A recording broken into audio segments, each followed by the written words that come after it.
Hello, welcome to Age of Geek podcast. Oh, we've got some echo going on there. Do you guys hear that echo? I did. Oh, now it's gone. All right. I think it's okay. Okay. All right. Robert almost jinxed us, but I think we're going to make it through just with a little bit of anyway. Hopefully so. Robert and I are here. We are welcoming a special guest. Stephanie, welcome to the program. We are so glad to have you here. Tell everybody a little bit about yourself. Yeah, so I am Stephanie Dole, and I am a lifelong Trekkie. I got into Star Trek watching in syndication, the original series, growing up in Los Angeles in the late 70s, early 80s, and then my family loved watching all the movies.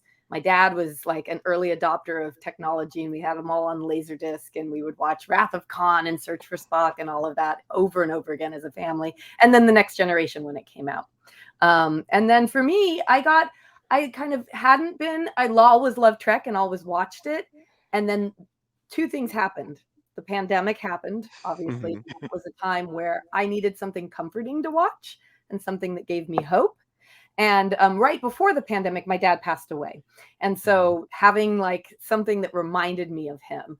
And then through that, I have connected to such a great community of Trekkies that I have become addicted to going to cons and doing cosplay. I've been to a few cons in the 90s when Next Generation was out. But now I've really learned that cons have gotten so much better, especially for women. They're so much more diverse. They're so much more inclusive. And I just love going to them. So I've been going to a lot of cons. I always go to Vegas. And you did a cruise recently. Yeah, I've been on the last 2 Star Trek cruises. And I love to sew. So cosplay has been a big thing. And a little bit about my other life self is that I'm an entomologist, and my first Star Trek cosplay was as an astro-entomologist. I was Marta, which is a Deep Space Nine deep cut of Jake Sisko's ex-girlfriend who left him to study entomology. So I thought that would be a fun thing. So I do a little bit of that. Yeah. That's awesome. I will say, for those that are not watching the video and just listening, I feel completely out of place. I'm out of uniform. I'm dressed. We're just off duty for you. Yeah, I'm just off duty. That's all. Wearing a shirt. Yeah. You guys both look great. We've got a couple of different eras represented. Robert, whenever you're wearing this uniform, I think of Sisko. I can't help it. I'm glad to hear that. He doesn't have to do much. But I think that's mostly because I know you and I share a deep love for Benjamin Sisko and his character. So I will join in the love there for sure. He's awesome. My favorite captain. I love Sisko. Well, I actually half expected Stephanie to be in her Captain Pike uniform. Oh yeah, I just didn't have time for all the hairspray. Man, Captain Pike, Strange New Worlds is such a strong show, and he is such a great leader as well. I enjoy him quite a bit. So. And Anson Mount is such a gift to the fandom too. He is he loves being part of this. And which is nice. Yeah. It's always, whenever they bring in a new actor into these shows, that I don't know that everybody understands the kind of commitment that a show like Star Trek or Star Wars or any of these kind of big fandom draws are. And so it's always nice to have somebody who's excited to be part of that and excited for the fan interactions and things like that, because, well, we benefit from that. Well, and to get to Picard, Todd Stashwick has been incredible in that regard. They brought him on the cruise as a substitute for another actor who couldn't come at the last minute. John Billingsley couldn't make it. And he was fabulous. And we had just seen like 2 episodes at that point. So he was still Mr. No. And but then everybody fell in love with him. And he's a lifelong Trekkie. And he has just been so great in some of the fan groups. I'm so glad that we have him. Oh, that's awesome. That's good to hear. I'm always happy to hear that kind of stuff about the different actors and things. So, yeah. Tonight's episode, we're talking about Star Trek Picard season 3. It just wrapped up a few weeks ago, 2-3 weeks. And it's the end of the series. And I feel like out of the 3 seasons, this was probably the most well received by fans and still pretty well received by critics as well. So they seem to have found that magic balance between telling a great story and giving plenty of fan service, for lack of a better word. And I'm here for it. Like, I'm totally here for it as a fan. So I don't know. What were your thoughts of the season overall? Do you feel like it hit the right notes, or was it too much or not enough? I will let Stephanie start here. Oh man. There was a lot of fan service for sure, especially in that last episode. It was interesting because in the last episode, I was thinking at the point where Riker and Worf were on the Borg cube, or on the Borg, whatever we're calling it, that was on the planet. I thought to myself, I'm okay if they die here. Like, I'm okay with, like, it was a fitting, it was okay. It And was then a good day to die. of course the Enterprise swept in and saved them. So, but that was predictable that would happen, right? Yeah. But I definitely felt that I loved the story arc. I felt it tied up a lot of things, and sometimes that's necessary. Sometimes you got to do that, because if you don't do it, it's not satisfying, right? So I thought, there were things that people thought, oh, why would Jack suddenly be in Starfleet and this and that? But I felt like the story arc was really satisfying, and that all the characters were kind of more developed versions of themselves. They were believable, mature versions of themselves. Mm-hmm. And I appreciated that a lot. Yeah. Great. I'm going to agree with pretty much everything that Stephanie just said. I thought that some of the callbacks, not just to TNG, but some of the other shows as well, was really well done. There was a ton of fan service, especially in the back half of the season. There was a lot of, they set up a number of mysteries in the beginning that I think they answered most of them. There was a couple of things I was like, are they going to tie this loose end up? Are they going to do this? And having just read an older Star Trek novel, Star Trek Unity, which was set in the Deep Space Nine setting, and kind of followed up on the Next Generation season 2 or 3 conspiracy with the parasites. Are we It's kind of synced like, up or something? Because I literally finished that novel last week. That was the one I mentioned before we started recording, that I had to ask my friend what episode. yeah. And it was Yeah. like, oh, and so I'm reading that. I'm kind of like, is this calling back to that? Because I thought that would have been fantastic. But they Mm-hmm. did just enough with the various shows, callbacks to different characters, callback to, some deep cut characters. I'm just kind of like, wow, like I never expected to see Ro Laren ever again. And the fact that they gave her a role that actually had substance and lent some gravitas to what happened down the road was great. I mean, it's like Michelle Forbes, like, that she comes on the screen, she's like, oh my goodness, it's her, it's her, it's her, it's her. And Sarah just kind of looked at me like, okay, that's great. So, getting things like that. One thing I will say, actually, I'll save that one for later. There was an appearance I was waiting to see that didn't happen. Actually, there were two, and I'll save that for a little later on in the episode. I'm interested to hear what those two are, because I wonder if one of them is one that's been circulating quite a bit that people are a little disappointed didn't show up. But we'll talk about that later. I agree that I think there was a lot of great callbacks in this season. I think that I mean, there were just moments that just hit me really hard. I mean, them walking back out onto the Enterprise bridge, I got emotional. Like, I should. It's a pretend starship in a pretend universe, but I didn't care. It was all real to me, and it was a great moment. Um, and I I know do a lot of agree. dudes cried. I have a lot of friends who don't cry easily. They cried. It was just so great to see it on screen again, and it looked better than ever. They had to rebuild that whole set from scratch because the old one isn't there anymore. So, but it looked great.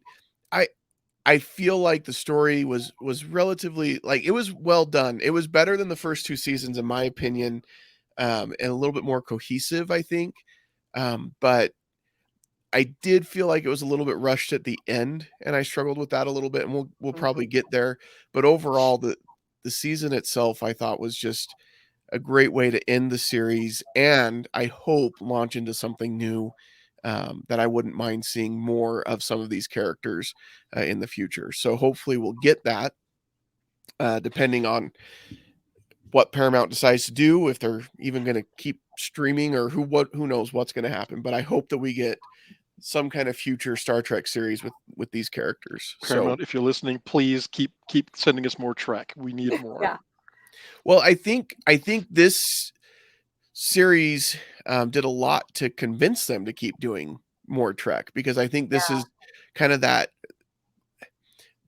Every series that they've done up to this point has been really met with mixed reviews from fans, especially like, oh, I don't, there's a lot of people that don't like Discovery, a lot of people that don't like a lot of the new Star Trek that's been done since they've started streaming. But this seemed to be the season that really got everybody on board with, yeah, we want more of this. Give us more of this. And I think Strange New Worlds did a lot for that as well. More of, it felt more like what Star Trek has always been. Not the Discoveries, but I'm not anti-Discovery. I don't want it to come across that way, but it's okay, Jake. We believe you. Robert. And to think we got Strange New Worlds from Discovery. I mean, come on, how could you hate Discovery? Yeah. Yep. And it's the best thing that's come out of Discovery. It sounds like I'm being anti-Discovery. I'm really not. I'm really sorry. No, but I think that you're right. I think that because of both fan service and just how beloved the Next Generation characters are for so many people, a lot of it wasn't our parents' Trek. It was the Trek that we grew up with up until Deep Space Nine came out and then showed what a Star Trek series could be. But that's another story altogether. But you've got these characters that you grew up with. I mean, I remember Next Generation came out my freshman year in college, and I was one of the guys on my floor in my friend group who had a TV. So we would cram into our dorm room on whatever night, because they kept flipping it around in Indiana. Whatever night it was on, we'd just be like, okay, what's going to happen? And just be like, whoa. The first season of Next Gen was good to have Trek back, but some of the stories were not the best. But it was something, we season after season, we were just like, what's coming up next? And so to have Picard back and to have him putting the band back together, basically, it was like, happy, warm, fuzzy spot for so many people. So I'm glad that Paramount has responded positively to that and is like, no, okay, this is what people like. And hopefully between the ending of Discovery, the continuation of Strange New Worlds, and hopefully if we get Legacy, I think that we have something, and even Prodigy. I mean, I'm waiting. I was actually surprised with how much I enjoyed Prodigy, and it was how I actually got my girls to start watching Star Trek, because they were, they'd come in, I'm watching Star Trek, they just like turn right around and walk out. Right. But I was like, hey, watch this, and they're like, it's a Star Trek show, and then can we watch another episode? Can we watch another episode? And it was like, gotcha. Yeah. So hopefully as well. Yeah. So hopefully Paramount is actually paying attention and is like, okay, this is what people want, and understands that there's a love for these characters that has been built literally over 50 years at this point, and they keep going with it. Yeah. I hope so. And getting the band back together, that's really what this season was about. It starts out with Picard and Riker getting back together, responding to a message from Beverly, and then and trying to respond and get out there. And then it builds each character into the story. And it was interesting because we knew that, right? They announced that, I don't know, year and a half ago at San Diego Comic-Con, I think, and said, hey, we're going to bring everybody back for season 3. And there's ways you could force that to happen, and then there's ways to kind of write it into the story. And I feel like they did a pretty good job of giving a reason for why everyone was back in the story, instead of just saying, oh, look, here's everybody back together in ways that don't make sense. I think of Worf's appearance particularly, when he kind of shows up and it's like, okay, yeah, I'm good with this. This seems like something Worf would do later in his career after apparently he blew up the Enterprise E. He decided to go into covert. Well, I mean, Deanna did it, so I mean, she set a precedent. Yeah. Yeah. So there you go. How much did you guys buy? I thought that the first thing that was a little bit of a catch for me, that was a little hard for me to buy, was that Beverly would have actually lost contact with all of them for 30 years. That was hard for me. Old. I found that a little, I mean, I think they kind of got explained with Jack, but I felt like, of all people, she loved her crewmates, and that was a little hard for me to buy, that they just let that happen. Yeah, I agree. And even when we got the explanation, I didn't really like the explanation very much. To be fair, it was thin. It was paper thin. Yeah. But I mean, as far as moving the story along, I understand. Totally understand why they did it. But I could also see, to play devil's advocate, watching, she's after the on again, off again flirtation that she had with Picard during TNG, and the discovery that they'd had feelings even before that. For her to be like, oh well, this just happened and I'm out. I can see, part of that kind of, there is this part of me that goes, I can see where that makes sense. Just going like, yeah, I don't want you to have to deal with all the baggage that comes along with this. But actually, I'm going to have to get into one of my character misses now. I wanted to see Wesley. Yeah. I wanted to have him just to go, so wait, I've got a little brother now? Yeah. And he's a grown man? I mean, I understand how this works, but Mom, come on. And I realized that he's off, gallivanting through time and space. And it was nice to see him in season 2, but I just wish that we'd seen him to close a little bit of that thread, because we know how much that Wesley revered, really, Jean-Luc. And he actually went from fearing him to finding him as a surrogate father figure. And it would have been nice to go, close that family loop now with, Jack being the piece that brings all those pieces together. Yeah. Do you think that Wesley would not know about Jack being a traveler? I forget. It's not that he wouldn't know. We get told about the limits of how much the travelers are all. It's not that he wouldn't know, but it's like going to your mom. Hey, Mom, I know. I know, right? It'd be that, and seeing that moment of Beverly going, "Of course you know." And not to nitpick, but I have a little bit of trouble believing that there are unwanted pregnancies at that stage in medical advancement, especially for the medical officer. Chief medical officer, yeah. Like, girlfriend's probably got some technology on her side there, but again, even if nothing else, putting a baby up for adoption even. I mean, she's got options, a ton of options. Yeah. But it also did something that we've seen many times throughout various incarnations of Star Trek, which is the parent-child relationship in different ways, because we saw it with the original series very briefly, and I think a little too briefly, with Kirk and David. And he never got that chance. I think that they did it much better with, I mean, you got to see the relationship with Beverly and Wesley on The Next Generation, but you also got to see, excuse me, with Cisco and Jake on DS9. Yes. You saw it with, I cannot remember the Wiseman's names, the mother and the daughter on Voyager. Yeah. So, I mean, it was something they did perpetuate, because we also know that Enterprise was pretty much, we're just going out here and hoping we don't die. Yeah. Right. So they didn't do it there, but they pushed it through all the, most of the other series. And her mom, especially in the latest seasons of Discovery. And something they did in a very curious way with Strange New Worlds, Dr. Mbenga and his daughter. And that was bizarre, but it was also, you could see he was a loving parent with that.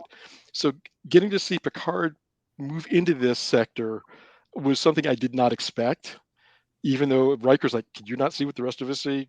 We are all talking about it behind your back." But I didn't expect it, but the minute he showed up on screen, you found out it was her son. I'm like, oh, he's got to be Picard's son too. Like I'm okay with it. I'm on board with it. But yeah, for someone who's as brilliant as Picard is, it took him a long time to figure out what was going on. Maybe he didn't want to. Yeah, that's true too. It's like going to a magic show. Benefit of the doubt. if there's Yeah. a final frontier for Picard, excuse the cliche, it's getting along with children. It's accepting kind of this, because that was always this thing with him, of course, that Mm-hmm. was from the get-go that they set up. But he was also such a principled and loving man. And then there was the Mhm. whole arc with the inner light in that episode. And so, you know, I know that they kind of showed a little bit that he warmed to Wesley and that he took on a little more of a fatherly role for people, but it felt like an unfinished part of his personality, something that he needed to still mature into. Not necessarily even being a father, but having that kind of a more mature relationship to that idea or that role with people. Well, and that whole idea is central to the plot of the movie Generations. Yeah. Because that's his whole, you know, did I give up too much to be where I'm at? And should I have done this instead? And yeah. Well, even And- season 2 did a bit of it though, when Q was just like, "Here, we're going to let you make up with your mother." I'm sorry, Yeah. season 1. No, it was 2. When he was got two. to go back in time and Mhm. relive his experience as a child and actually see it with the understanding of an adult of what his parents' relationship was actually like and what his relationship with them was like. Mhm. So, I mean, I think that season 2 wove into this in that sense. I was disappointed that they did not do more in this season to address things that happened last season. Yeah. Yeah. I I think that was one of my biggest complaints, we'll call it a complaint, with season 3 was that there wasn't anything that was set up in season 2 that carried over into season 3. You know, Yeah. Wesley is a great example of that. Like, he probably knew about Jack, but they set it up where he was back last season. Why can't we see him? I mean, the Mhm. whole story centers around his family, and we're not gonna let Will come back for an episode. I mean, just something to Yeah. connect with everybody. Not even Uh, Q being dead got carried over. That was Well, they did it, but they did mention it because I did like the fact that Jess says, like, "Aren't you supposed to be dead?" yeah. yeah, So at least they did address that. yeah. But the Borg from season 2, and okay, this has been explained on multiple Twitter threads and Facebook threads, and I get it because I The was Gerati confused Borg. initially. Yeah. Okay, but everybody, you know, it was, well, they set up a different timeline, and these were a different group of Borg once all of that was done and reestablished and everything. But they're still out there. So when these Borg show up, the other Borg aren't going to come and help the Federation or anything like that. They're just kind of, we're forgetting that they're out there. I don't know. That was, I mean, there was no mention of it at all. In fact, they acted like the last time that anybody saw the Borg was, you know, Wolf back in the Next 359. Generation. Yeah. Like, yeah, we haven't seen the Borg since then, or since Janeway destroyed them in Oh, Oh, yeah, that Voyager. would be after. Yeah. And it was like we haven't seen the Borg since then. But we did, and yeah, and so I I was think that just that was a little confused. ham-fisted, Yeah. and that explanation for me was just like, okay, I can get you there can be different collectives. I get that the Queen's consciousness can rove, but you just set up an entire season to establish a change in the Borg and a change in the way that they address things, and even petition joining the Federation. We're just not going to mention that at all. Yeah. Yeah, Okay. yeah. And to be honest, okay, I'm always fine with the Borg showing up because I think they're great villains and I always find them intriguing. But it was weird because we set it all up to be the changelings, and then the last couple of episodes, nothing with the changelings until they said, "Oh, by the way, we fixed everything and the transporter set up so we can Yeah. identify the changelings and we cleared them all out of the Federation." I'm like, well, that's a really convenient way to wrap up the story without actually having to wrap up the story. But The yeah. Changelings got me on I was on the Pa Wraith fan page Yes. for a while there with Jack's eyes going red Mhm. and that sort of thing. I Yeah. cosplay as a Pa Wraith cult member, so I've got a great affinity to the Pa Wraith cult. I love that episode and I love watching it over and over again, and I have because I was doing a costume. But I kept thinking, oh, you know, because you got changelings, you got all this Dominion stuff. But Yeah. yeah. I was right there with you. I thought it was going to be the Paw Wraith, and then it wasn't. And I Yeah. think we were supposed to. I think they were intentionally leading us that way Mhm. so that when it was revealed that it was the Borg, it was going to be that big, the Borg. Mhm. Well, I kept also expecting because they said they were going to bring back so many things from the Next Generation just to kind of tie those up. I actually expected. I knew that we were going to get Moriarty. Um, I knew that we were getting lore, but I actually expected to see another crystalline entity. I was just kind of like, because with Mm, the way that they were doing the structures that Jack was seeing, even though they were viney, it was like, is it a next yeah. generation of the crystalline entity? Okay, let's see how they do this. And then it wasn't. I was like, okay, well, fine. Sorry. But that wasn't the other character you were hoping was gonna show up that didn't. No, Okay, good. I was no, hoping you weren't wasting the second one on that one. no, Okay. no. I can tell you the second character I wanted to see was Sela, Oh, okay. Tasha's Mm, daughter from the alternate timeline, because that would have been an interesting person to drive the changelings after the Federation, because she has a few bones to pick with Picard and company. So Yeah. I would have. That's who I was waiting for. mm-hmm. I thought Janeway was gonna be one of your picks because I know that's been a big one out there that people are kind of disappointed she didn't But show I'm up in this. but I'm okay because Janeway has got her own second series now, so I'm Yeah, we okay got with her her. on Prodigy. She's Yeah, it's Yeah, like that's we get true. Janeway, so it's like all right. I mean, we got hologram Janeway, we got real Janeway, so I'm like, we got I don't. Tuvok. Oh, I guess we got real We got Tuvok Tuvok in back, the yeah, end. Yeah, We we got get real changeling Tuvok. Tuvok eventually. Yeah, we yeah. did eventually get a little real Tuvok. Um, So so I'm okay with that. But it was just, I just thought Celia would have been an amazing choice and one that very few people would have thought to bring back as driving, a wedge in the Federation. Mm-hmm. So yeah, that was my yeah, other person. I mean, the yeah, greatest complaint I heard about the Borg was simply that it has been done so much. it Like, has. there were so many good villains. There was so much other stuff that could be brought back, especially because the Borg were in previous seasons of Picard. Yeah. But yeah. Yeah. Oh, actually, there was one other. Along with Wesley, since we didn't see, and I cannot remember her name now. Dr. Soong's clone, the working Yeah. clone Oh, daughter. Soji? So Yeah. no, Soji No. was Data's daughter Oh, yeah. from the first season, but I can't remember who um, the character's name. I'll have to look it up now. But But because everybody else got some kind of a family reunion, with the exception of the Rikers, now that I think about it, yeah. because like, where's Kestrel? Yeah. Who's watching her? She's like, she's 10, she's fine. I'm gonna go off and gallivant in It, space. they did the old Character TV. almost on the verge of divorce, maybe even. And then, yeah. Yeah. This is my wife and I always talk about this when we're watching a TV show because it happens all the time when they're like, "Oh, they're just out doing whatever," and nobody ever explains who's watching the kids. They just kind of leave the kids somewhere, and it's fine. And You're you're, a Put parent, put you're on kind of put like, on put on some TV show, she'll be fine. yeah, Yeah. So, but I mean, all the other characters, for the most part, Worf didn't. But then we understand why Worf didn't. If there's a series explaining why, new comic series explaining why Worf didn't. But Data never got that kind of closure. I mean, there was Data in lore, but we mhm, have the rest of the synthetics that his daughter is with. We had the time traveling Soong daughter, and now apparently Khan is related to the family, which does not make me happy. But yeah, yeah. I would. So I was a little bit, and maybe it's because I just don't remember this happening. But with Data, so he gets emotions once he kind of gets lore. He gets rid of lore. But I feel like we did the whole storyline with him getting emotions in Generations, and then he was gonna turn it off, and then he didn't, and then but now he's, like, dealing with emotions for the first time. So I was confused by that because I thought that we did this part already, unless something happened where he deactivated it, and I just don't remember. I don't remember any deactivation. yeah. Okay. Alright.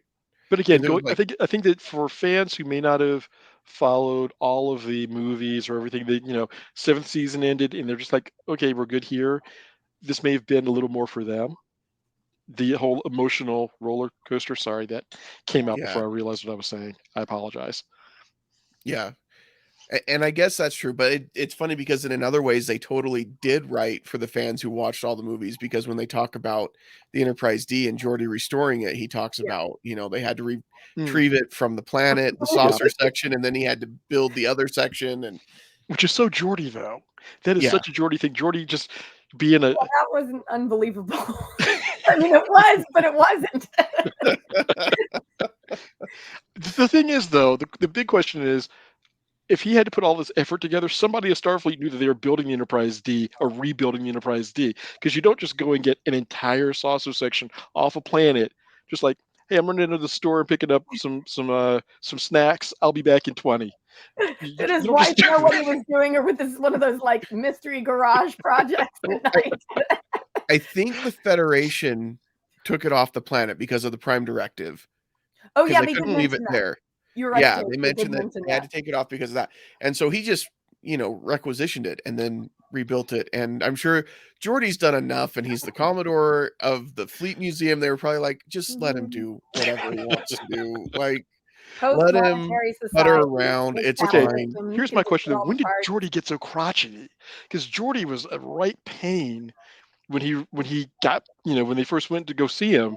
I'm just like, Yeah. that's Geordie. When he had daughters, that he was worried about their safety constantly. He became a parent. That's what he became. So, But like, it's just no, like, I'm not going to go on an adventure with you because that puts my kids in danger.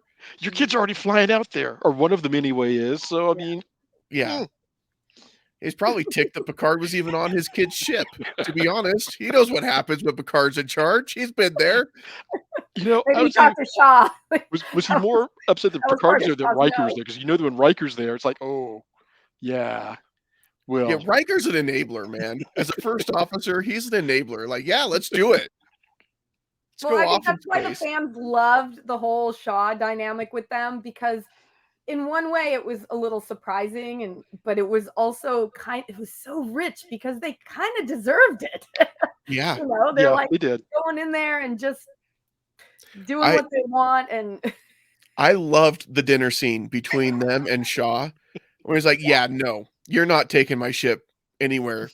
it was so Sorry. beautifully acted. I get that you're an admiral. I don't care. This is my ship. It was Well, I just think awesome. he called them out on it as well. Just like, yeah, you guys, how did that work out on your ship? Yeah. Remind me.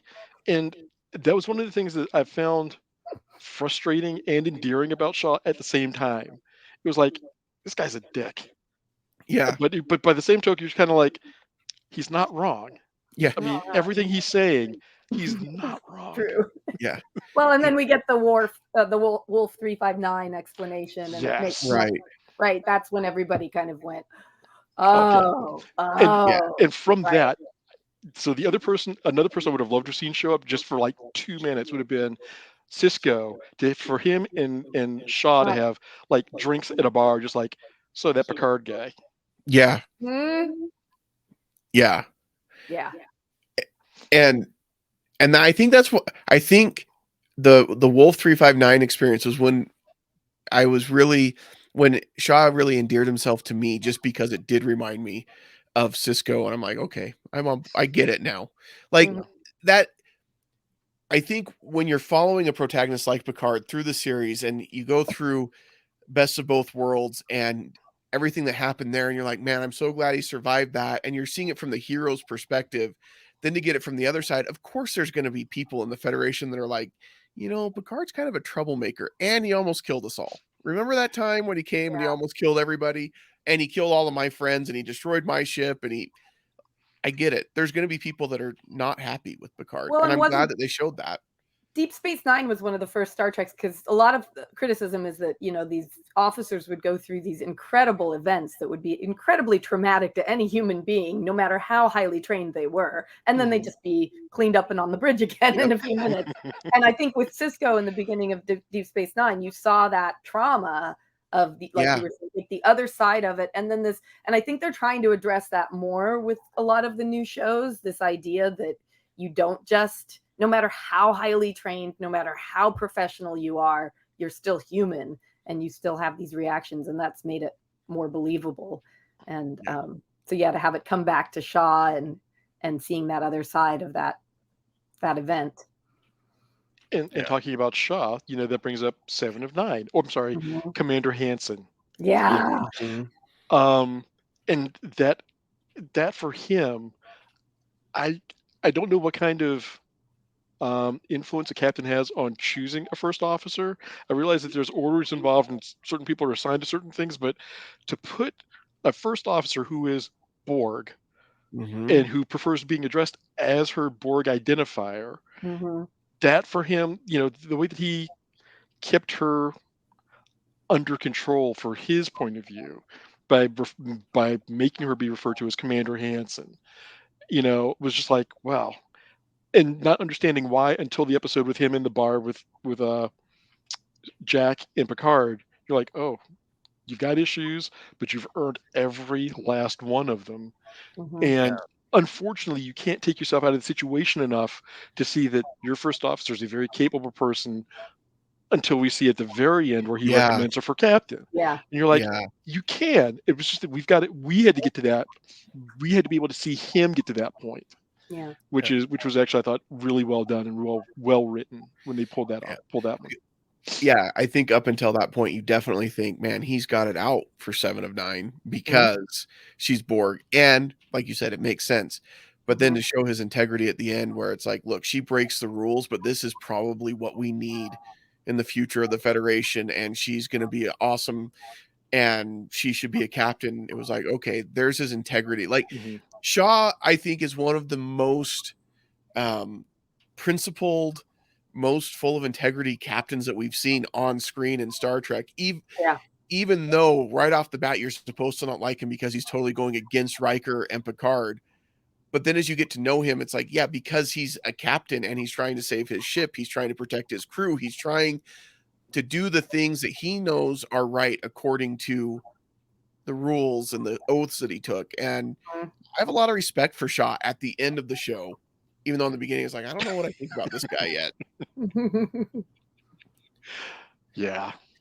Yeah, if you get a chance to meet Todd at a convention or something, I highly recommend it. He was just dove right into it, to being part of the community and the fandom. And I'm excited because FanX just teased that sometime this week or next they're going to be, their big tease was just a picture of the Enterprise D, and they said more guests we're going where few have gone before or something like that. So I'm hoping some Picard cast, Next Generation, sure, but I would love to see some of the actors that we saw in Picard as well. So we'll see what's coming.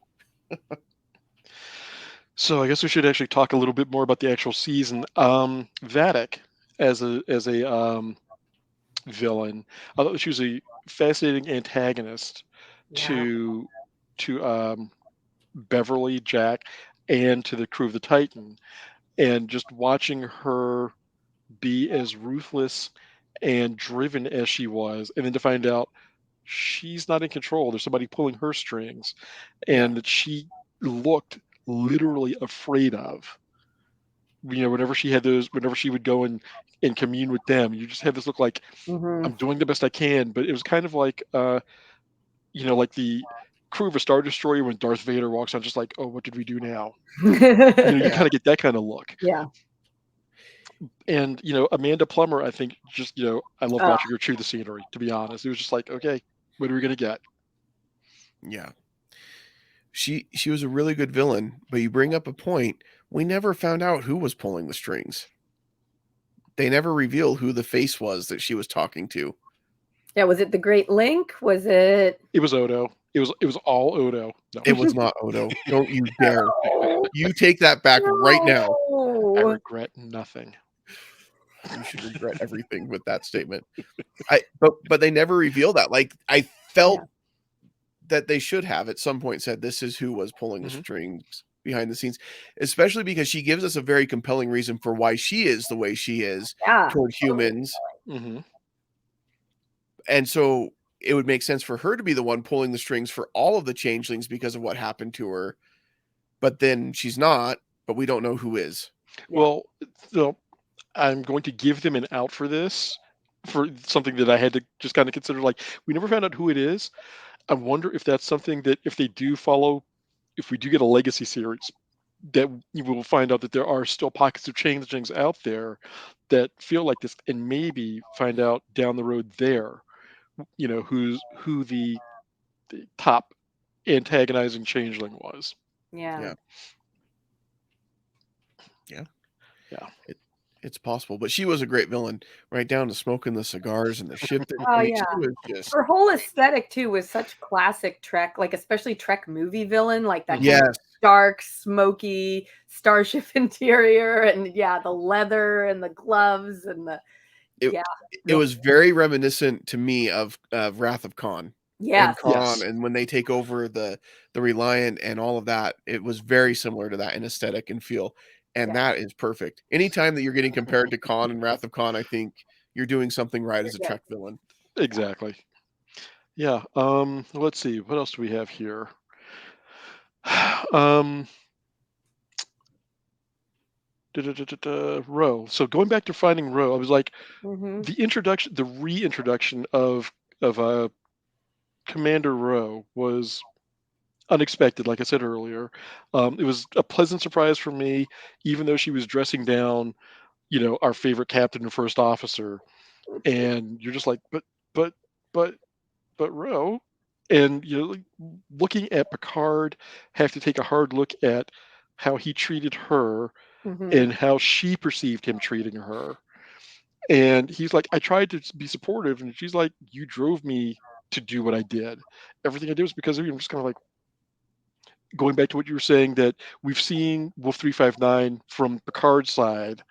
So seeing a situation that we've wanted him to turn out well from the other side, now it's like, oh, she's right.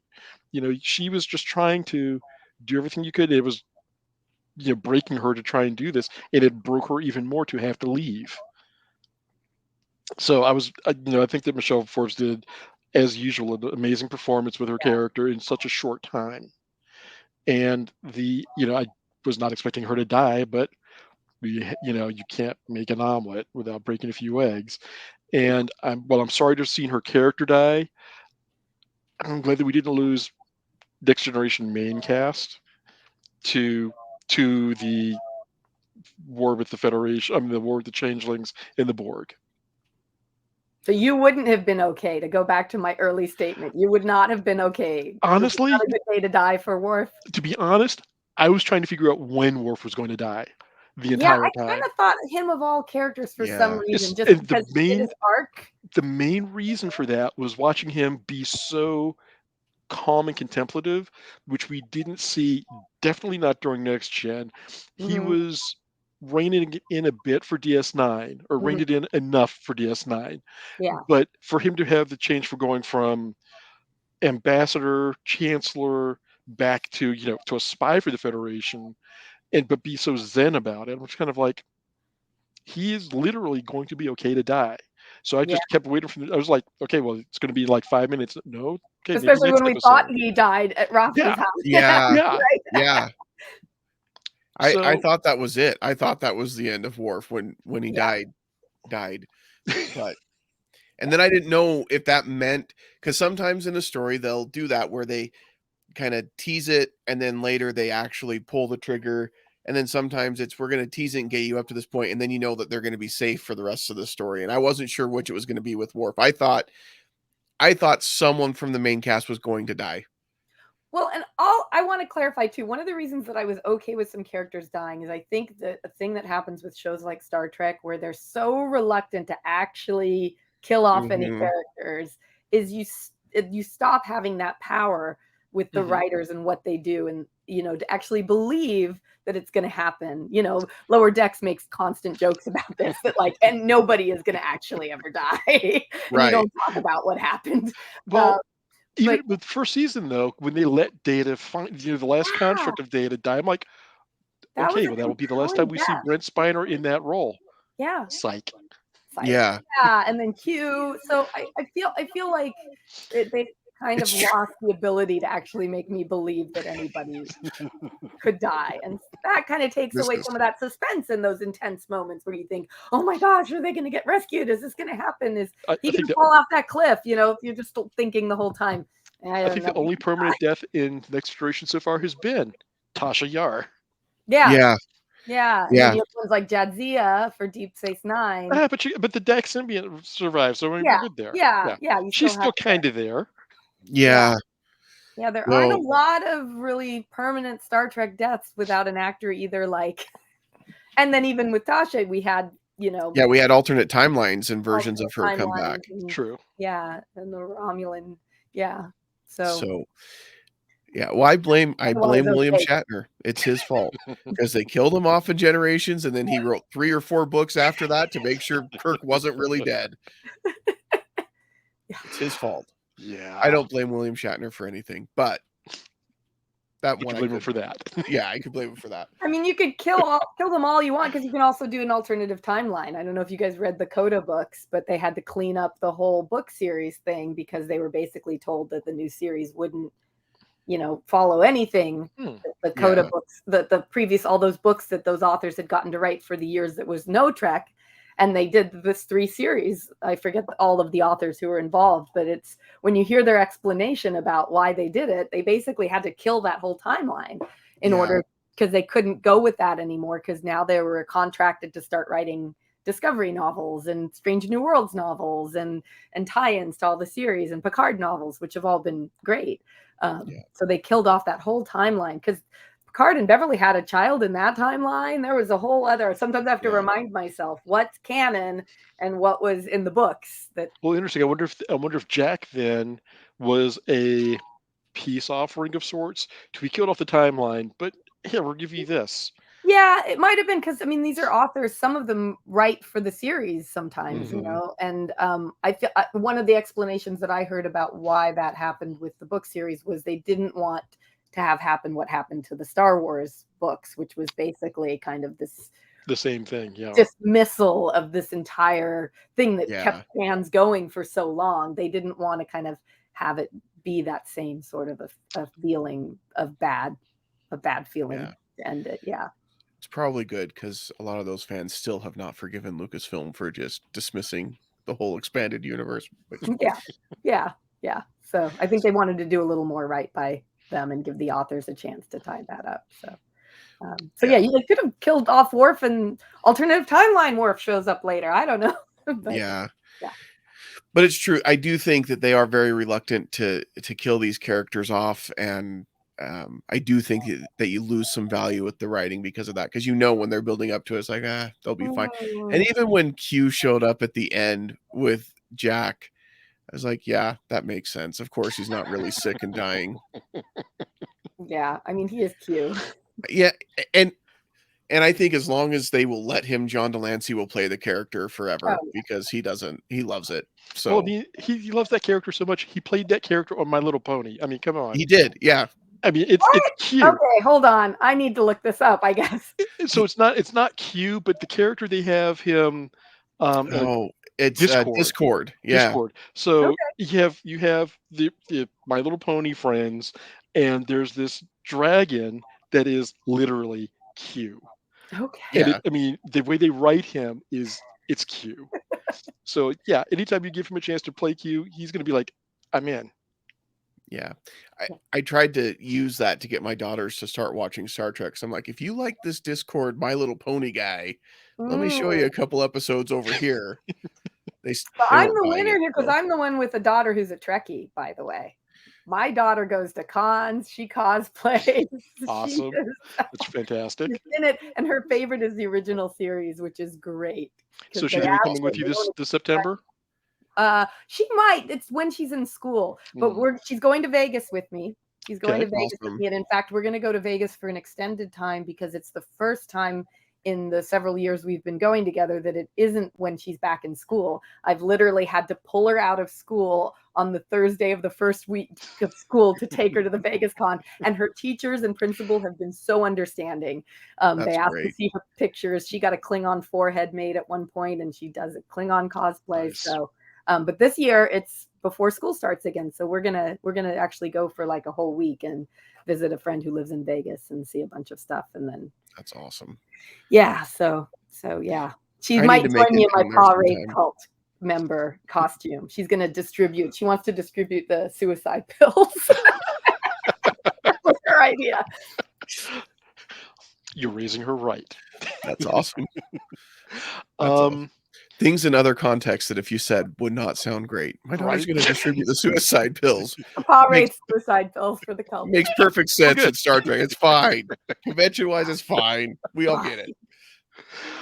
So, I mentioned briefly that we got Moriarty back.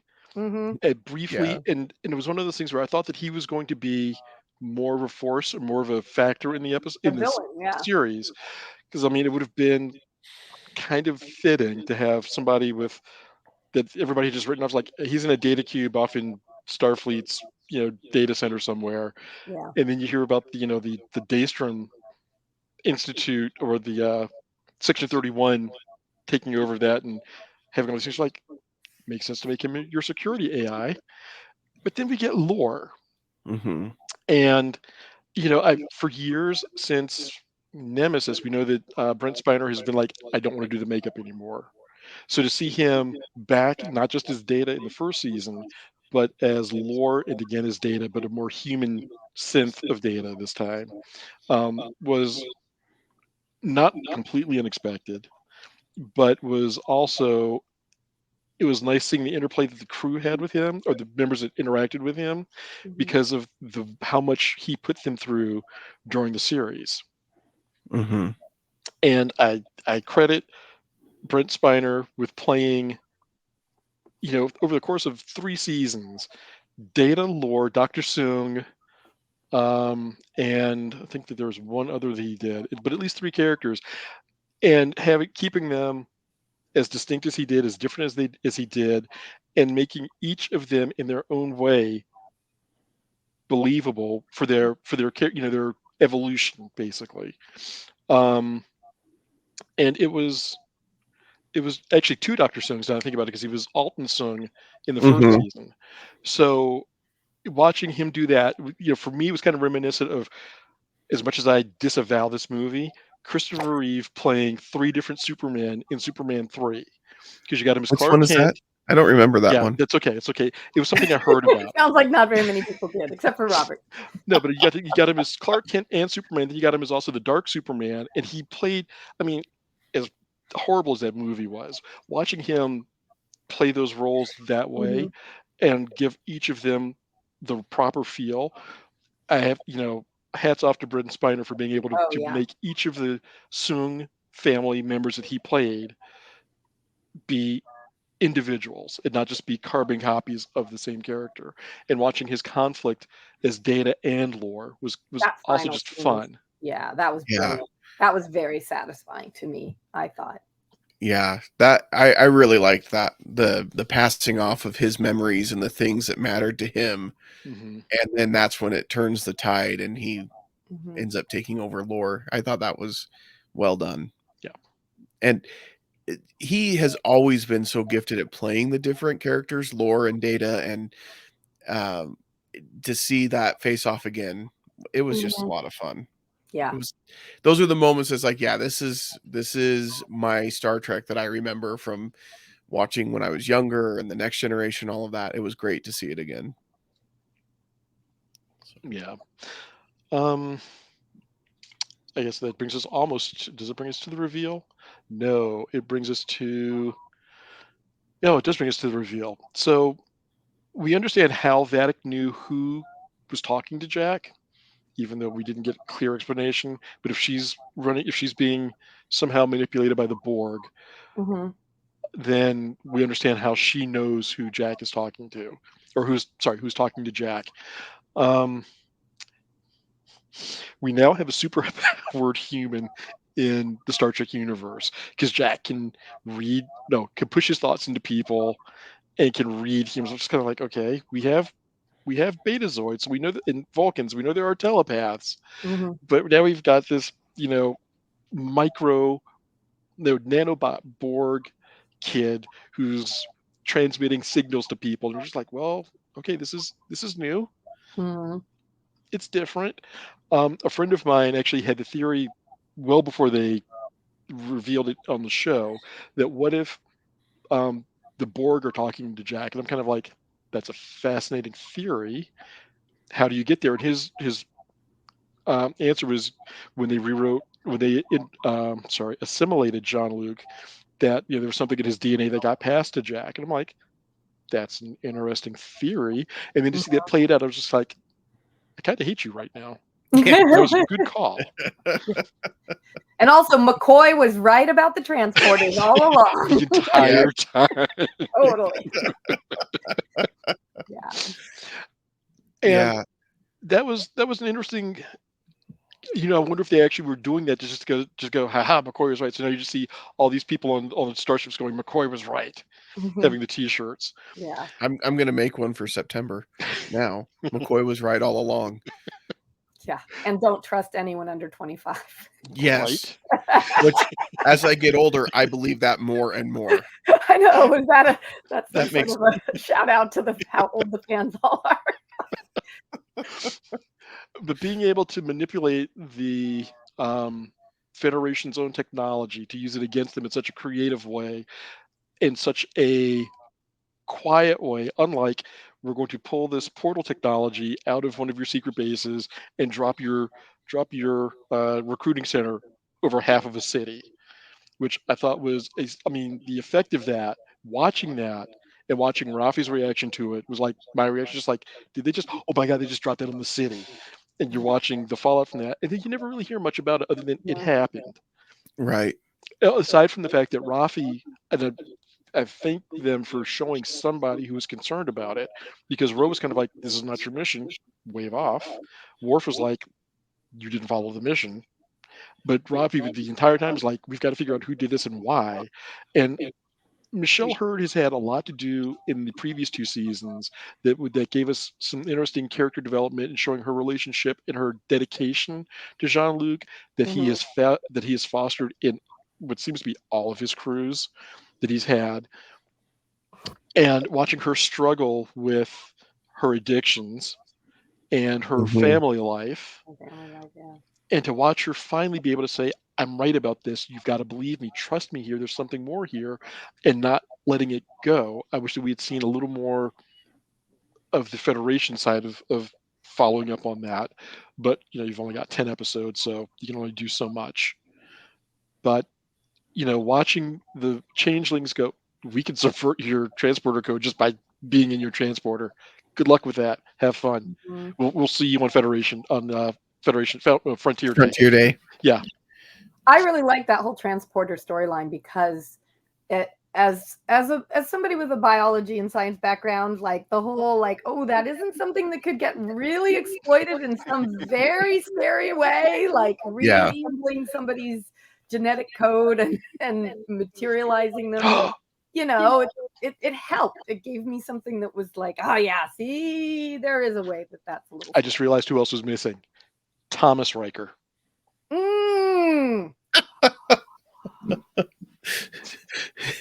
Yeah, if you're going to be messing around with the transporters and make that part of the story, you got to put Thomas Riker in there somewhere. I mean, we get a little of that. That's his whole origin. Yeah. That just came to me. Shoot, man. That would have been a good one. Yeah, I liked the transporter storyline. I did feel like the portal thing kind of ended up being a little bit weird because I kind of just shoehorned it in at the beginning to say, hey, look at this. This is really scary and bad. But I think the transporter storyline and the whole Borg nanobots, like, it really showed how scary the Borg changeling consortium worked, right? And how scary it was. And I mean, right down to, they must have been right up at the top to say, hey, we're going to put technology in the starships so that we can now take command of every Federation starship and act as one unit. Okay. And nobody said, this is a really bad idea. Hold on. I'm going to go one better than that. Yeah. Fleet Commander or Fleet Admiral Elizabeth Shelby. I love that. Who was right there at Wolf 359, who was right there under Riker's command when Locutus of Borg was like, assimilation, you were all going to be assimilated, resistance is futile. She should have been the first one to have been like, no. Yeah. But she's right there on the Enterprise, just like, all right, well, here we go. Here's our fleet formation. It's because she was probably a changeling, so she's not really dead. I think she'll be back in Legacy. Yeah. I'm realizing, I think that one of the reasons that they did some of these changes too with the Borg in this explanation is, the way that the Borg were written was written for the 1990s and 1980s sensibility. And now, like, what is frightening to us now. Things like, mass surveillance and Skynet is now online. microtechnology and human beings and technology being intermeshed, And so the Borg already had some of that. But like, how do you take the idea of Borg nanobots and nanotechnology and Borg assimilation to the mindset of where people are now with technology and what's possible, right? Because that's a constant play, right? And Star Trek is trying to like adapt the technology. We had the piles and piles of pads that you had to have for separate things, and you couldn't just have one pad that had it all on. And now we have to make that more believable, right? Because we all have a phone in our pocket that does all that. So I think that it was a way of making it more of what is dystopian and frightening to us now, as opposed to what was that to us in the 80s and 90s. Excellent point. And changing all of the kids. So yeah, I think that watching Jordy's reaction now, going back to Jake's comment earlier about he became a crotchety old man when he had kids, watching Jordy's reaction to finding out that his daughter got assimilated was kind of heartbreaking. It was gut-wrenching, yeah. It was just like, oh yeah, I get now why you didn't want your kid in Starfleet. You should work harder at that. Because you got two of them that are in. But okay, we won't press you for that. But watching him have the frustration of, I know you're trying to save your son, but my kids are in trouble and I need to fix what's going on here. And not only having to do that, but at the same time having to watch his best friend decide, is he going to be his best friend or his best friend's brother? And that, watching Geordi going, I could do all of these things, but I don't know who we're going to get. And the uncertainty that he had all of that on him to make sure that, because Picard's like, well, just get us data. And he's like, it's not that easy. Yeah. I can't make that just happen, just flick of the switch. If I do this, it's kind of a crapshoot who we're going to get. Yep. And Picard being like, but just can you turn it on and turn it off again? And won't it just work if you do that? No, that's not going to work. Yeah. Every Starfleet captain, it seems like, just has no understanding of engineering at all. Like, I guess engineers never make it up to captain because they are always asking their engineers, just make it work. Like Scotty did eventually. Yeah. I missed O'Brien in this, I'm realizing. I mean, I just want O'Brien back. I just want him back. Anytime you can bring I want the DS9 back, crew back, but that's just me. Yeah. I'll take all of them. But I will say that I will give you a side note that there is a flagship Star Trek title in comic shops now where Sisko is back after his time in the wormhole, and he is working with a multi-series crew. So characters from different series. I will not spoil who. I would say please go to your local comic shop and take a look at it, but it is fun. It's an IDW series, right? It is an IDW series. Okay. Yeah. I think I've picked up some of those, but I haven't I go get my subscriptions and then I don't always read them right away. Well, it's only 7 issues so far. Yeah. They're also spinning Worf off into a series that explains where Alexander is and what's going on with him, which is called Star Trek Defiant. But if you want to have that experience, I would say go check out the Star Trek comic as well. Nice. What is it? Just Star Trek? It is just Star Trek. Yeah. Oh, wow. And there was one of the free comic book day offerings was Star Trek Day of Blood, which is a miniseries that also explains what's going on with Alexander and Worf as well, kind of leading into something going on in the series later on. I was teaching my Bugs of Pokemon at the library the other day, and they had the free comic book day book, and I was so thrilled. I did a little dance when I saw Star Trek 1 and kind of tucked it into my teaching bag. Excellent. Yeah. So I guess we should wrap going into. So we've seen before we do, because we talked about Miles coming back. It would have been nice to see Bashir come back as well. Yes, like he couldn't be in there figuring out how to and especially given he's that got to be high up in Starfleet at this point. Hopefully by this point he is, and especially after the first season, and it would have been a good tie-in because now that they've had changes in who's allowed in Starfleet at this point, and what's acceptable. And granted, apparently augments are still questionable, but after his work in at DS9, especially through Dominion War, you think they'd cut him a little bit of slack. And especially if at this point in time, Dal from Prodigy has at least been on a starship, if he has not made it into the Academy Yeah. and onto a ship after that. I think that would have been something else I would have enjoyed seeing. So hopefully we can see something like that if we do get Legacy, just more augmented races, Illyrians finally being able to just be Illyrians. Yeah. Well, I mean, with the way that Strange New Worlds ended, I guess we're gonna have something about that, but not yet, obviously, with where that's in the timeline. Are we going to talk about the poker scene? Are we going to get to that? Is that on the poker scene? Yes. That was, I mean, I know a lot of people who wept when the ship was revealed, but the poker scene at the end was. I was in the theater. I was in the IMAX theater showing in San Francisco for the finale, and you heard like the noises from the audience were just pure satisfaction. Just everybody was so thrilled with that.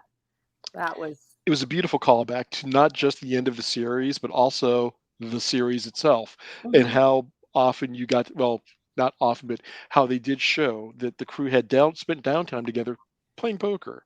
Yeah. And it was a really nice touch. If they couldn't give me Wesley or Seal or anybody else, but it was nice for them to I'm not at all bitter. Good. I'm glad you're letting go and moving past that, Robert. I'm glad that you've no, but I appreciated it. I mean, I was like, I didn't expect him to just pull out the card after his toast, and then everybody's like, I got time for a round of cards. Yeah, let's go. And it just felt like they finally had gotten through their collective crisis, and were just being a family again. Yeah. And it was a very, very apt way to wrap things, just to show that, not to show Picard back on the Vineyard. Although, where's Laris? How is he going to explain, hey, not only were we striking up a relationship, but my old girlfriend came back, and guess what? I'm a father. Surprise! I've seen some great memes about Laris since Picard wrapped. I mean, there's a lot of great fan memes about. Because I mean, let's face it, she was Tal Shiar. If there's anybody in the Star Trek universe you don't want to get upset, it's Section 31 and the Tal Shiar. Yeah. It is just another thing from season 2 that they totally just said, we're not really going to figure that out. Let's move that. And the Vulcan. But she was there. But she was there in the first episode. Yeah. She was but then in they there. Totally. That was it. Yeah. Well, and then the Vulcan kid. Elron. Yeah. Who was on the Excelsior.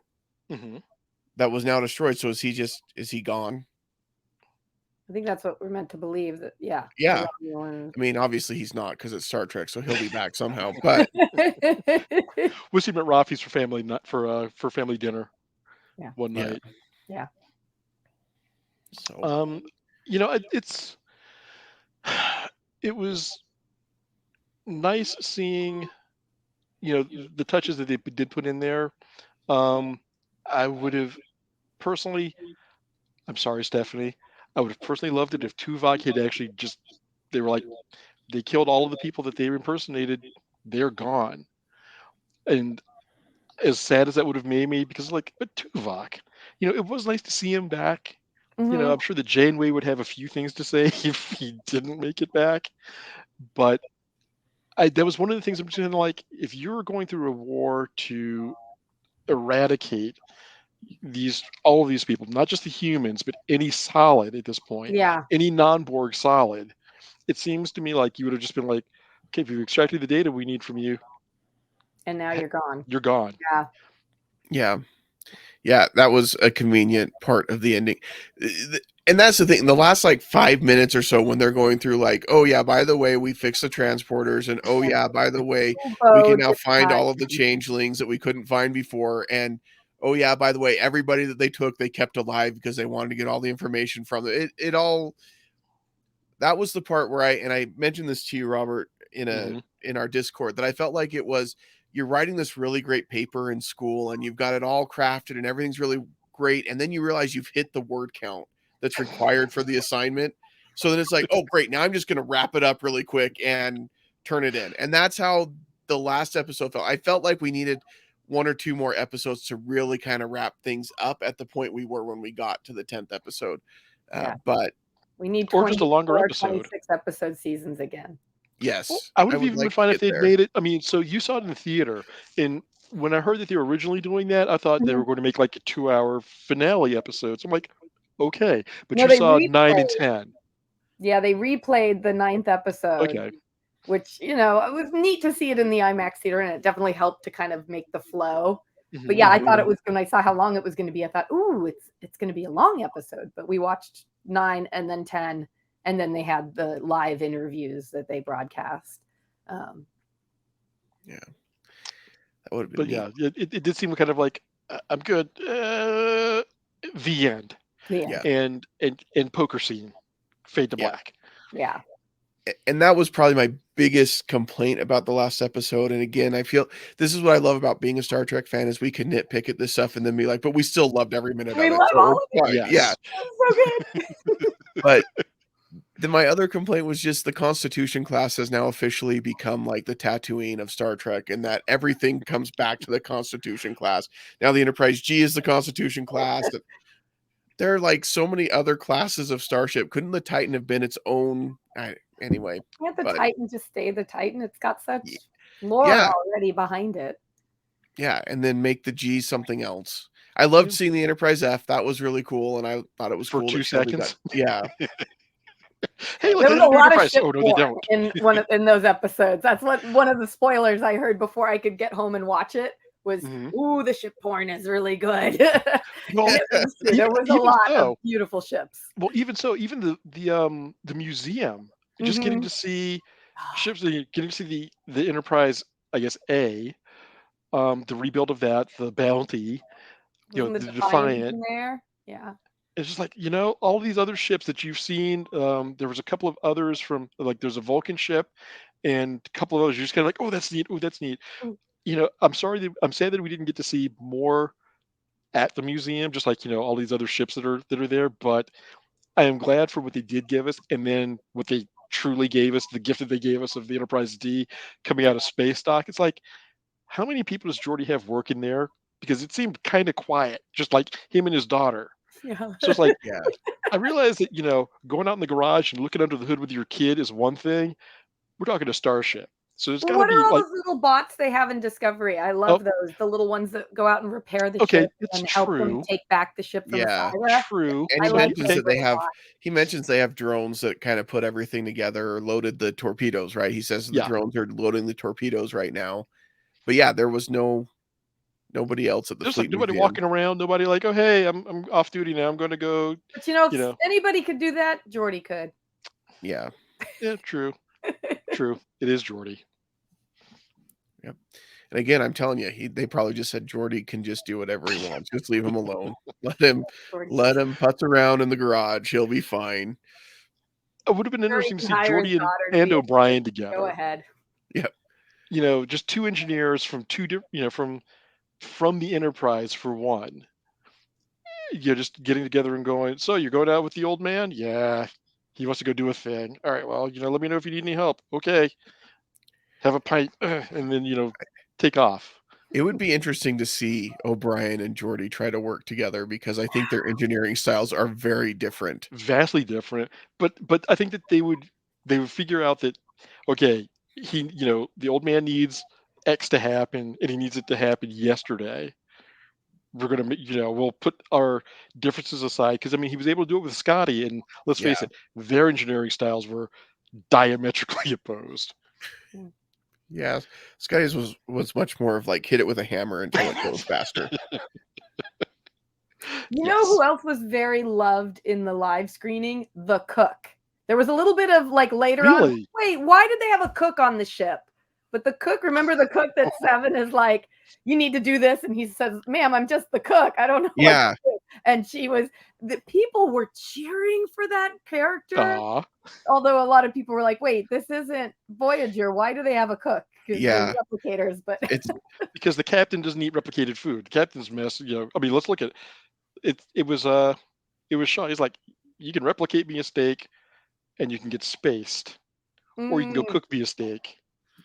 Oh yeah. Mm-hmm. Shaw I had a Because he's a guess. very by the book guy. yeah. Yeah. Buy the book would have been using replicator. Get out. It's just By the saying. It's saying. All right. And we wrap it up. I think that it was interesting that going back to something you said very early on, Jake, about it was kind of fitting for Jack to wind up in Starfleet, since his mom and dad are admirals. They've saved the universe more times than anybody outside of Kirk. And especially given how vehemently opposed he was to anything Starfleet when we first met him, what a difference a year makes. Mm-hmm. But I've loved the fact that Picard was trying to downplay the fact that he's the son of two legendary admirals. Like, names don't mean anything, and they've kept the secret from him about the G. And Jack just coming up to him and going, "Names mean everything." I'm Yeah. like, Oh, that was beautiful. actually really well done, I thought. Yeah.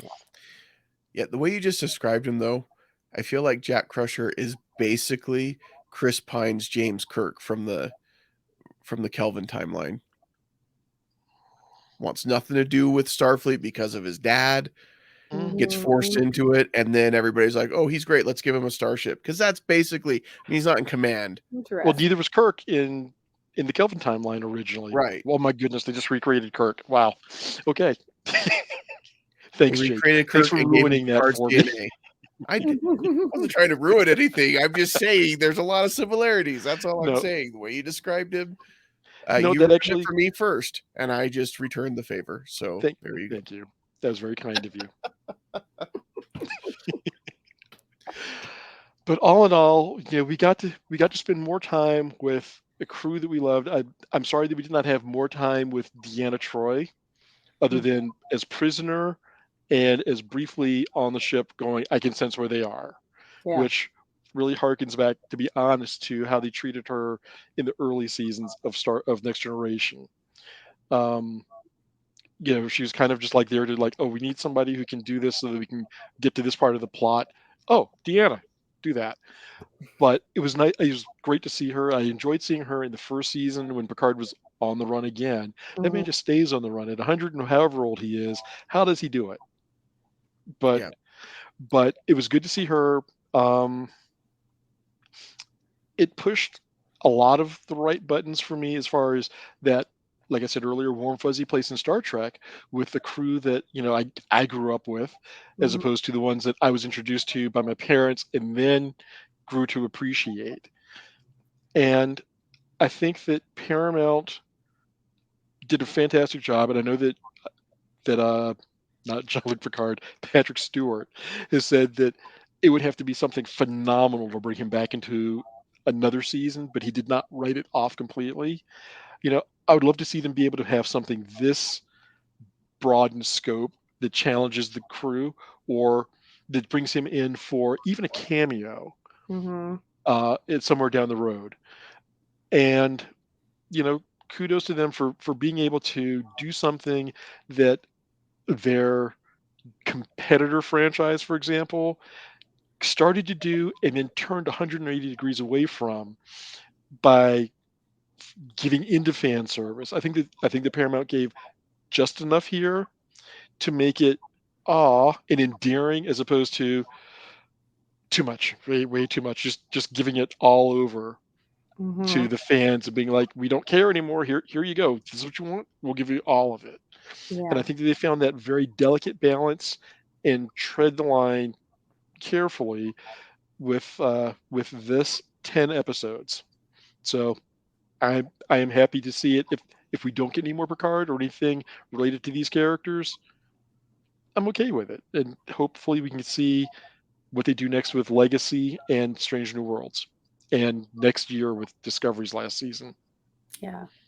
It was very satisfying. I mean, I know we've been, when you end up discussing a show like this, you end up kind of picking at things, but I found it incredibly satisfying overall. Like, I would have been okay with some more people dying just to make it more believable. And, you know, but everything that was fan service still felt right. I think you're right, Robert, that it was a good balance of enough fan service. You had to do some of that. That's why we're all still here for it. We love it. Well, and I think, oh, sorry, I didn't mean to. Okay. Are you good? Okay, good. I think that was one of the big complaints with seasons 1 and 2 of Picard, is that there wasn't enough of, hey, we've got these guys in here, like give us more.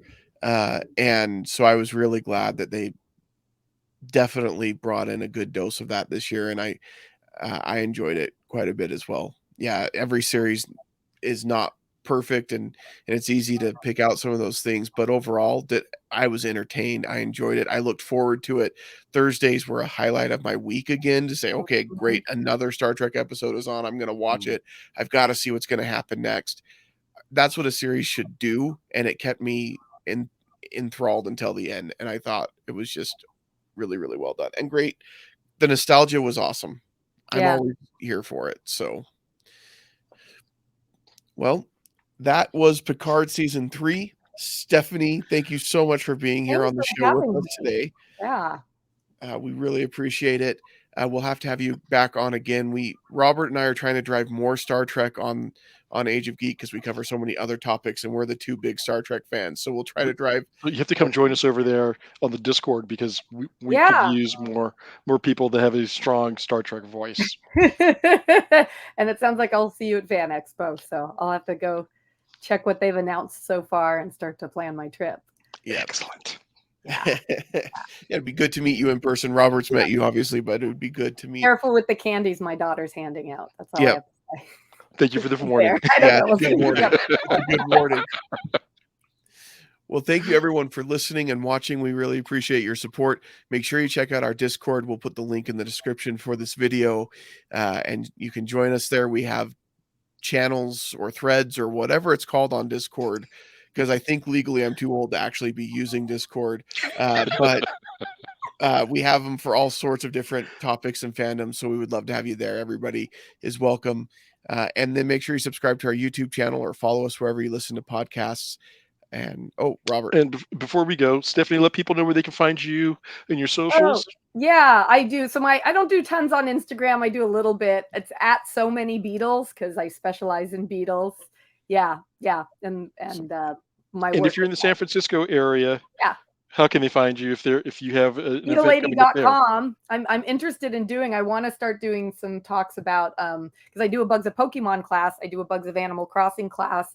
I'm interested in doing. I want to start doing at cons like bugs of sci-fi and bugs of video games and bugs in comics. So get to talk about everything from Mothra to the, you know, how the Sarlacc is like a antlion larva and things like that. So I'd love to do that if anybody's interested. Sometimes me just doing a program is having somebody who's interested in having it. So yeah, I'd love to see that crossover happen.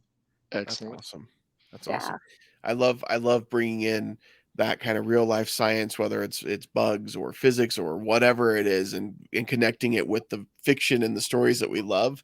Because it just makes it more interesting, in my opinion. So I think that would be great to see stuff like that. So I hope that in future Fan X's that you're presenting that. I would definitely step into that. Yeah. I'll have to start getting it going. I'll get it in on time.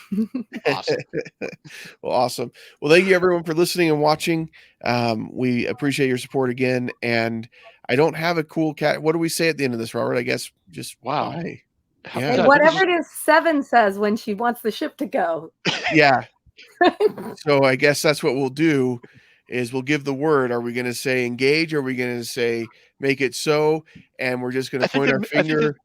I think that engage, because it is the last Picard. Oh, yeah. So I think it kind of has to be engage. Engage or make it so. I love that they left it though like this, where she said.